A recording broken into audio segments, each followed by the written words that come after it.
নিয়ম করে প্রতি মাসে ওয়াসা থেকে বিল আসে, সেই বিল পরিশোধও করতে হয়, কিন্তু সপ্তাহের 3 থেকে 4 দিন বন্ধ রাখা হয় পানি সরবরাহ।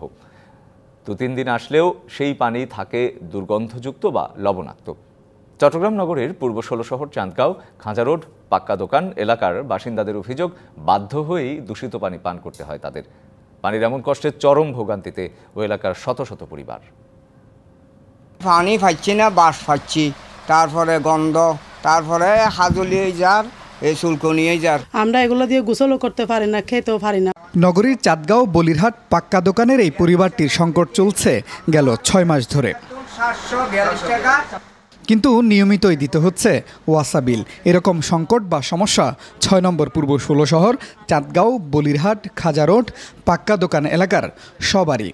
চর্মরোগে অ্যালার্জি হচ্ছে, তারপর জন্ডিস, এইগুলো সব হচ্ছে আর কি। লবণ পানি আসে আমার গায়েগুলো চুলকায়। অভিযোগ সমাধানের জন্য ওয়াসা কর্মকর্তা বা স্থানীয় কাউন্সিলরের কাছে গিয়েও কোনো সুফল মেলেনি।